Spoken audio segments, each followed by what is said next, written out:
გამარჯობათ.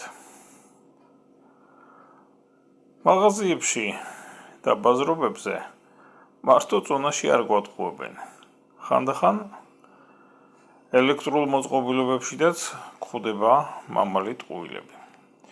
ეს ნაწილობრივ ისევე ჩვენი ბრალია, რა თქმა უნდა, ნაწილობრივ უპატიოსნო გამყიდველის დამწარმოებლის. მაგალითად, ეხლა თქვენ ხედავთ აკუმულატორი ხელსაწყოს აკუმულატორს, რომელსაც აწერია 24 ვოლტი. აკუმულატორიანი ელექტროხელსაწყოები ძალიან ფართოდ გავრცელდა ბოლო დროს. პირველ რიგში იმის გამო, რომ ლითიუმის აკუმულატორები გავრცელდა ფართოდ და თან რაც მთავარია, ისინი არის ძალიან მოხერხებული. იმიტომ რომ არ არის საჭირო შნურით შტეპსელში შეერთება, დაბალ ძაბოზე მუშაობენ და უხიფათოა. და გარდა ამისა, მისი წაღება შეიძლება იქ სადაც დენი არ არის ტყეში მაგალითად, ან გინდაც მინდორში და იქ გარკვეული დროის განმავლობაში მუშაობა, განსაკუთრებით თუ რამდენიმე აკუმულატორი გაქვთ. და ეს აკუმულატორები, რომ იცოდეთ, საკმაოდ დიდი ხნის განმავლობაში მუშაობდნენ. ეს აკუმულატორი, რომელიც 24 ვოლტი აწერია, მოყვა აი ამ ჯაჭვიან ხერხს. ასეთი მოყვა ორი ცალი. ეხლა მოდი გავზომოთ ამის ელექტროდებზე ძაბვა. უყურეთ? აი ამასა და აი ამას შორის. ეხლა მე ჩავარჭობ აქ კონტაქტებს და შევხედოთ რა ძაბვა იქნება.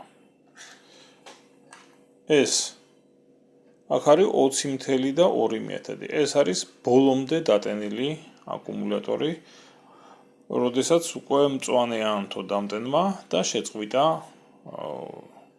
ასე რომ რაღაც პატარა ტყუილი, რომ ეს 24 ვოლტიანია, უკვე ამ წარწერაში გახლავთ და ეს წარწერა ცოტას, მაგრამ იტყუება. რატომ იტყუება აკუმულატორის წარწერები განსაკუთრებით არაბრენდულ პროდუქციაზე? იმიტომ რომ ჩვენი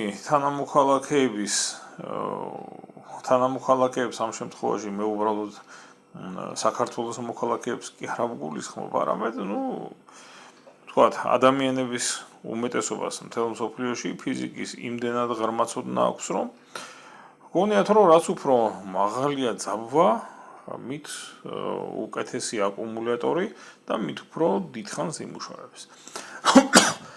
რითაც სარგებლობენ, თქვათ, აკუმულატორების მწარმოებლები და ჩვენ მოსატყუებლად, ჩემო ბატონო, აკუმულატორებს ხშირად აწერენ არარეალურ რიცხვებს. ძალიანაც რომ მოინდომოს ამისმა დამტენმა, ახლა მე თქვენ დამტენს გაჩვენებთ და შეხედეთ. ამისი დამტენი არის 21 ვოლტიანი. ეს მართლაც 21 ვოლტიანია, რომ გავზომოთ 21 ვოლტზე მეტ ძაბვას არ იძლევა. ახლა ჯერ ერთი რატომ დააკლებდა იმ ძაბვას, რომელსაც ტენის და მეორეც ხონგევნებით შემიძლია შევეერთო და გაჩვენოთ, რომ ეს 21 ვოლტზე რაღაც ლაპარაკობამდეს, მოდი ავიღებ და შევეერთებ. ახლა სახელოსნოში ძალიან ცივია და ამიტომ სამზარეულოში ვარ, როდესაც არაფერი არ ხდება აქ.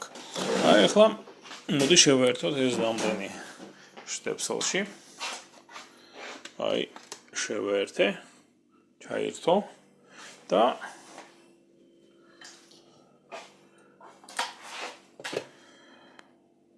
ნახოთ ძაბვა ამის გამოსავალზე. ეხლა მე მივაერთებ ამებს, უბრალოდ ერთი ხელით ვიღებ და მეორე ხელით ვმუშაობ და აბატონო 21.3 ეს არის ძაბვა ამის გამოსავალზე. მეტი არ სჭირდება. არანაირი საჭიროება მეტი არ არის.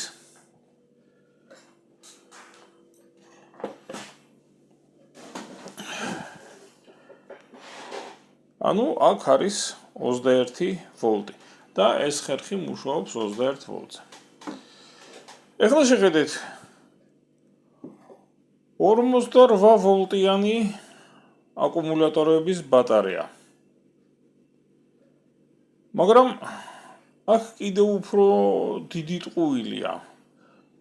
ეს ბატარეა მე ვიყიდე, იმიტომ რომ ამ ხერხის 2 წელი, საშუალო ინტენსივობის ექსპლუატაციის დროს დიდი ბაღში ხეებს ხლავდი და მე მოჭრილ ტოტებს ვჭრიდი წვრილად.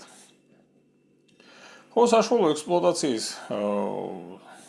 ექსპლუატაციის შედეგად ეს ორი აკუმულატორი ცოტა დასუსტდა, ტევადობა ნაწილობრივ დაკარგეს, მუშაობენ დღეს, მაგრამ ეხლა სანამ ერთს დავცლი, მეორე დატენებას ვერ ასწრებს. ასე რომ საკმაოდ სწრაფად, ესე იგი, საკმაოდ დიდი ხანი მჭირდება გასტენა. ამიტომ ვიყიდე ერთი დამატებითი აკუმულატორი და ერთი დამატებითი დამტენი. დამტენი სტანდარტულია, Z, როგორც ნახეთ, სწორად აწერია, მაგრამ ეხლა მოდი გავზომოთ ამისი ძაბვა.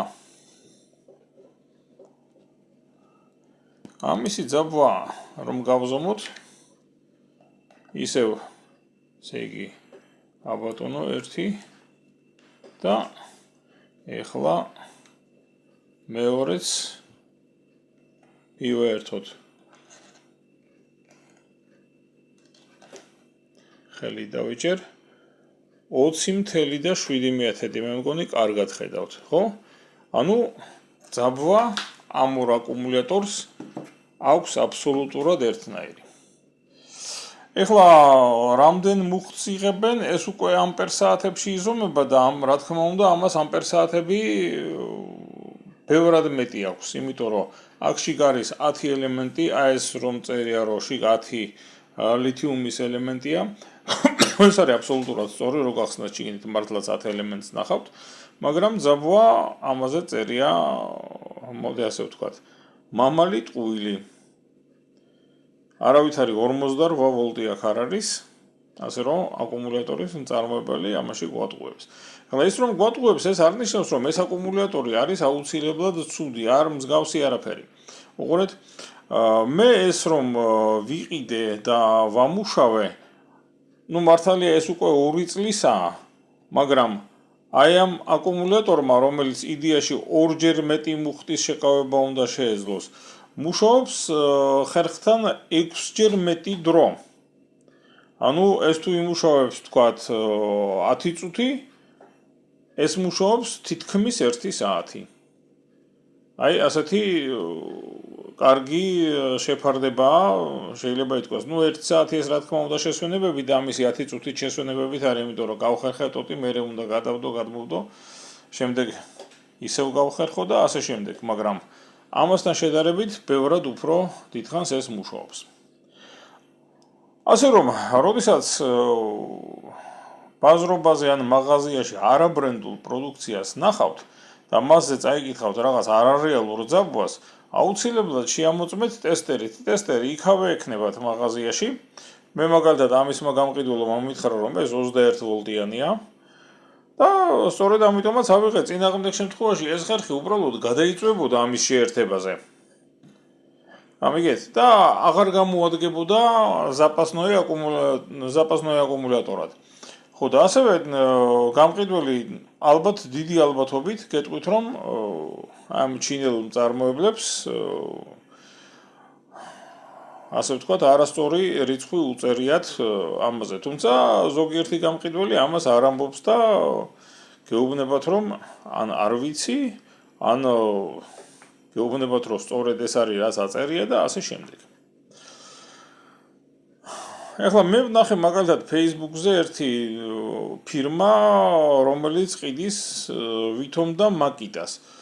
ერთ აკუმულატორს ფოტოზე ეწერა, რომ 88 ვოლტიანია, მეორეს ეწერა, რომ 128 ვოლტიანია, მე 128 ვოლტიანი დიველტიც ჰქონდათ და მინდა გითხრათ, რომ მსგავსი არაფერი. ჯერ ერთი მაგხელა ძაბვიან აკუმულატორებს უბრალოდ არ უშვებენ და მეორეც, ეს უკვე ტყუილია რა და როდესაც 88 ვოლტიანი მაკიტა არსებობს, ეს მარტო იმას ნიშნავს, რომ ის არის მაკიტას პაძელკა, ანუ კონტრაფაქტული პროდუქცია. არანაირი მაკიტა ის არ არის სინამდვილეში. ეს ვიმეორებ არ ნიშნავს, რომ ის ცუდია, არ ნიშნავს, რომ ის არ გამოგადგებათ. ზოგჯერ პაძელკები საკმაოდ ხარისხიანია, ის კი არა ყოფილა, რომ ორიგინალისთვისაც უჯობნია, ასეთიც მომხდარა, მაგრამ ამის შესახებ რაღაც ინფორმაცია უნდა გქონდეს და რაღაც ჩვენს შეგვეძლოს ხელსაწყოს გასინჯვა, ასე ვთქვათ. იმ ხელსაწყოზე მუშაობის რაღაც ჩვევები უნდა გაგვეჩნდეს. ეხლა ბრენდი უნდა იყიდო მხოლოდ და მხოლოდ იმ შემთხვევაში, თუ თავად ხარ ხელოსანი, რომ ძალიან დიდხანს და ინტენსიურად უნდა ამუშაო ეს ხელსაწყო და ასეთ შემთხვევაში ბრენდის ყიდვა, რა თქმა უნდა, გამართლებული კი არ არის, უბრალოდ სწორია. მაგრამ თუ ადამიანი არის მოყვარული, ხანდახან რაღაცას აუჩხირკეტელავებს, იქ არაბრენდულის ყიდვაც, არა უშავს, შეიძლება ითქვას, ისიც საკმაოდ დიდხანს გემსახურებათ არაინტენსიური ხმარების შემთხვევაში. აი ახლა მაგალითად აქ თქვენ ხედავთ მეტაბოს ფირმის აკუმულატორს, ეს არის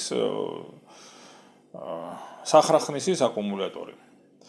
ეხლა აქ ცოტა არ იყოს ცუდად ჩანს, მაგრამ ვეცდები რა თქმა უნდა დაგანახოთ. თუ გამოჩნდა რა თქმა უნდა. აი, უკაცრავად შეხედეთ, ამას ძაბვა აქვს 10.8 ვოლტი მეტაბოს. მაგრამ მეტაბო არის ძალიან ცნობილი და სახელგანთქმული ბრენდი და მისგან ტყუილი სრულიად წარმოუდგენელია და 10.8 ეს ნამდვილად ესია, მეტი ამ მეტაბოს არ აქვს. ეს არ ნიშნავს, რომ ის ან ცოტა ხანს მუშაობს, ან ცუდად მუშაობს გადასარევად და მუშაობს საკმაოდ დიდ ხანს. ასე რომ შენ ხარ ჩემი ბატონი, ეს არის ძალიან კარგი მოწყობილობა 2 ამპერ-საათი აქვს და ეს პატარა აკუმულატორი სულ რაღაც 10.8 ვოლტს გამოიმუშავებს. გაცილებით უმნიშვნელოვანია ამ მეტაბოს აწერია სხვათა შორის ენერგიაც 10.8 2 ამპერ-საათზე რო გადაამრავლო, ეს არის 21.6 ვატ-საათი. აი ეს არის ენერგია, რომელიც ამ აკუმულატორშია და სწორედ ენერგია განსაზღვრავს იმას, რამდენ ხანს იმუშავებს და რამდენად დიდ ხანს იმუშავებს ეს აკუმულატორი, ვიდრე ის, რომ ამას აწერია ძაბვა. თუნდაც სწორად ეწეროს, ძაბვა არ განსაზღვრავს, ვიმეორებ არც მუშაობის ხანგრძლივობას, არც ხელსაწყოს ძალას და ბევრ რამეს, მოდი ასე ვთქვათ, ძაბვა სულაც არ განსაზღვრავს და არ ნიშნავს იმას, რომ ძაბვა რომ მაღალი წერია, ეს აუცილებლად კარგია. თუნდაც ის ესე იყოს, ხო? ეს უკეთესობას არ ნიშნავს არანაირად.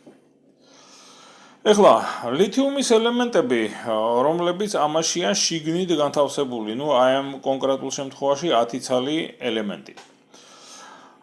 რას წარმოადგენს და როგორ მუშაობს? ძაბვა მათზე უნდა იყოს 2.75-დან 4.2-მდე. 4.2 არის მაქსიმალური დამუხტვა, ხოლო 2.75 ეს არის მინიმალური მუხტი, სადამდესაც შეიძლება განიმუხტოს, თორემ მე თუ მეტად განიმუხტა ეს ელემენტი, შენ ხარ ჩემი ბატონი, უბრალოდ გაფუჭდება და გადასაგდები გახდება. აი ამ მოწყობილობას შიგნით აქვს ეგრეთ წოდებული BMS-ი, Battery Management System, ეს სრულიად აუცილებელი რაღაც არის, რომ ეს რამდენიმე ელემენტი ამ შემთხვევაში 10 ელემენტი გახლავთ, 10 ელემენტი იქნეს დამუხტული ჯერ ერთი თანაბრად და მეორეც არ მოხდეს მისი ბოლომდე განმუხტვა, ანუ 2.75-ზე უფრო დაბლა და 4.2-ზე მაღლა დამუხტვა. ეხლა ლითიუმის ელემენტს განსაკუთრებით უჭირს დაბალ ძაბვაზე მუშაობა ძალიან დაბალზე. ამიტომ ამისი BMS-ები და საერთოდ ჩინური BMS-ები მუშაობს ისე, რომ 3 ვოლტზე დაბლა არ განიმუხტოს აკუმულატორი, იმიტომ რომ დამუხტვამდე ვინც ის რა დრო გავა და განმუხტვის დენი ამას ყოველთვის აქვს. ამიტომ BMS-ი არასოდეს არ დაუშვებს თითოეულ ელემენტზე 3 ვოლტზე უფრო დაბალ ძაბულს. აი 4.2-მდე მიიყვანს. ეხლა უყურეთ, ამაში არის 10 ელემენტი შეერთებული ორ-ორცალად მიმდევრობით 5. ანუ შენ ხარ ჩემი ბატონი, ახლა ვინც იცის ეს ლითიუმის ელემენტები, ეს არის 5s-P2 რა. ანუ ორი ელემენტი პარალელურად არის შეერთებული და შემდეგ 5 ასეთი ბატარეა არის მიმდევრობით. ეხლა როდესაც ტენის ეს დამტენი, ტენის 21 ვოლტით. 21 რო 5-ზე გაყო, სწორედ რომ 4.2-ია. ანუ ელემენტმა რომ მაქსიმალურად დიდხანს იმუშაოს და დიდხანს გვემსახუროს, სასურველია 3 ვოლტზე დაბლა არ განვმუხტოთ და 4.2-ზე დაბლა არ დავმუხტოთ. ეხლა 4.2-ზე მაღლა რო არ დაიმუხტოს, ამას უზრუნველყოფს ორი მექანიზმი. ერთი რომ თვითონ ეს დენის კვების ბლოკი არ მოგცემს ამის საშუალებას 4.2-ზე მაღლა და მეორე თავად BMS-ი, რომელიც ანაწილებს ძაბვებს ამ აკუმულატორებს შორის, რომ თანაბრად დაიმუხტონ ისინი და თითოეულზე თანაბარი მუხტი იყოს, თანაბარი ძაბვა იყოს უпростоრად. თითოეულზე თანაბარი ძაბვა. შეიძლება მუხტი არ იყოს მათში ერთნაირი, მაგრამ ძაბვა აუცილებლად ერთნაირი უნდა იყოს. აი ესეთი რამ არის BMS-ის ფუნქცია. რა თქმა უნდა, BMS-ი ამასაც აქვს, ცოტა სხვა, ამასაც აქვს და BMS-ი არის, რა თქმა უნდა, ამაშიც ლითიუმის ბატარეებს BMS-ი აუცილებლად სჭირდებათ. ახლა შეიძლება გაგიკვირდეთ ესეთი რამე, რომ აი ვისაც LED ნათურებზე ვიდეო გინახავთ, რომ LED ნათურებში მწარმოებელები ცდილობენ, რომ ისეთნაირად ისეთი კონსტრუქცია გააკეთონ, ანუ ჰერმეტულობაში ჩასვეს კორპუსში, რომ ცუდი თერმული რეჟიმი შეექმნათ LED ჩიპებს და მალე გადაიწვას, რომ 2-3 თვეში გადასახდები გახდეს ეს იაფიანი ნათურები. ბრენდები მუშაობენ ცოტა უფრო დიდხანს. აქ ცოტა სხვანაირი სიტუაცია, აქ მაქსიმალურად ცდილობენ, რომ ამ ელემენტებმა იმუშაონ რაც შეიძლება დიდი ხნის განმავლობაში და რატომ? იმიტომ რომ რაც არ უნდა კარგი ელემენტი იყოს ძალიან დიდხანს, ის მაინც ვერ მუშაობს. თქვა Samsung-იც რომ იყოს Samsung-ის ელემენტები, ისინი ძალიან დიდხანს ვერ მუშაობენ. ახლა C-კლასის ჩინური ელემენტები მით უმეტეს. ამიტომ 3 ვოლტზე დაბლა არ განმუხტავს ეს არავითარ შემთხვევაში. რომ მართლა ერთ თვეში გადასაგდები არ გახდეს. ახლა ბოლო-ბოლო 1 წელი გარანტია ეს სტანდარტულია და უნდა მოგცენ და ეს გარანტია რო შესრულდეს. ამიტომ ეს ელემენტები მაქსიმალურად დამზოგ რეჟიმში არიან. შესაბამისად, ისინი მაქსიმალურ მუხტის გაცემას ვერ ახერხებენ, მაგრამ ყოველ შემთხვევაში ის რომ ცოტა უფრო ხშირად დავტენოთ და დიდხანს გვემსახუროს, რა თქმა უნდა, უკეთესია. ეხლა რაც შეეხება იმას, მაინც ჯობია ბრენდული თუ არა ბრენდული. უყურეთ რა შეასაქმე. ბრენდული აკუმულატორები რაც არ უნდა იშვიათად ვამუშაოთ, კიდაც არაბრენდული, ისინი გარკვეული დროის მერე მაინც წყობრიდან გამოდიან. ეხლა თუ თქვათ ბრენდული აკუმულატორი კარგად გვემსახურება, თქვათ სადღაც 5 წლის განმავლობაში, იმისთვის ძალიან დიდი მნიშვნელობა არ აქვს ინტენსიურად ამუშავებთ თუ არა ინტენსიურად. თუ ინტენსიურად ამუშავებთ, ესე იგი საქმეს აკეთებთ, ფულს აკეთებთ და ასეც გჭირდებათ, ხომ? და თუ უნდა იმუშაოთ ხელსაწყოთი 24/7-ზე, უნდა იყიდოთ ორიგინალი დიველტი, ორიგინალი მაკიტა, ორიგინალი მეტაბო და ასე შემდეგ. ეხლა არის ძალიან სახელოვანი და კარგი ბრენდები, რომლებიც ამას ყველაფერს უზრუნველყოფენ. მაგრამ თუ თქვენ მოყვარული ხარ და 1000 ერთხელ უნდა იხმაროთ ეს ხელსაწყო, ასეთ შემთხვევაში ძალიან დიდი აზრი ამას არ აქვს, იმიტომ რომ თქვათ 5 წელი არაბრენდული აკუმულატორის გაძლევს, თუ ხანდახან იხმართ, ანუ 5 წლის მაგივრად რომ გაძლოს, თქვათ 3 წელი. აი საშუალო ხმარებისას მაგალითად აი ამ აკუმულატორმა გამიძლო 2 წელიწადი, შეიძლება ითქვას, სრულად მოკმაყოფილებდა მისი მუშაობის დონე. ეხლა მე აი ამ ხელსაწყოში, რომელიც არის არაბრენდული, ვიყიდე eBay-ზე და გადავიხადე სადღაც 100 ლარის ახლოს, შეიძლება 110 ლარი რა. მეტი ნამდვილად არ გადამიხდია აი ამ მოწყობილობაში. ხო? ნუ თბილისში ასეთები ღირს დაახლოებით 150-დან 200 ლარამდე. მაგრამ ბრენდული უკვე 300-400 ლარი ღირს. გამიგეთ და თუ ინტენსიურად მუშაობთ ღირს იმაში რომ ასეთი თანხა გადაიხადოთ. თუ არა და 2 წელი ხომ ერთგულად მემსახურა, მე ისევ არაბრენდული აკუმულატორი დავუმატე და ესეც მუშაობს და ესეც. ორივე. ასე რომ თან ეს სულაც არ დაждდა ძვირი თავის დამტენიანად, აი ამ დამტენიანად ეს ორივე ერთად იყო 60 ლარი ელიავაზე და ისიც თვლი რომ ძვირი მივეცი, იმიტომ რომ არ მივაჭრია, მეზარებოდა, მეჩქარებოდა და აღარ მივაჭრია, თორე ალბათ ფასს დააკლებდა. ეს იყო ის ფასი, რომელიც გამყიდველმა ეგრევე მითხრა და მაშინვე დავეთანხმე რა, ყოველგვარი ვაჭრობის გარეშე.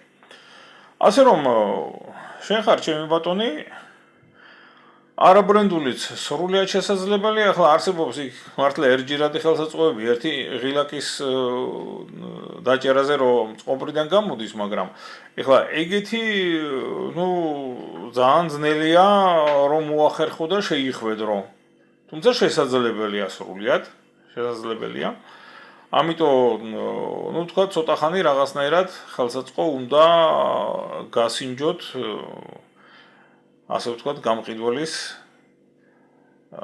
თანდასწრებით და უნდა მიაქციოთ ბევრ რაღაცას ყურადღება, რომ ვთქვათ, აი აკუმულატორი დამუხტული რამდენად კარგად ამუშავებს, შემდეგ ხომ არ ხურდება ძრავი და რა ვიცი, ახლა ბევრი პარამეტრი აქვს, თან ყველა ხელსაწყო სხვადასხვანაირად უნდა შეამოწმო. ეხლა ამას ასე მოკლე ვიდეოში ელემენტარულად ვერ გეტყვით. ამიტომ თუ მოყვარული ბრძანდებით და ხანდახან უნდა იმუშაოთ ამ ხელსაწყოთი, რომ ხელოსნის მოყვანა არ დაგჭირდეთ პატარა საქმისათვის. ამ დროს რა თქმა უნდა არაბრენდული სრულიად საკმარისია. დღეისათვის სულ ეს იყო, მადლობა ყურადღებისათვის.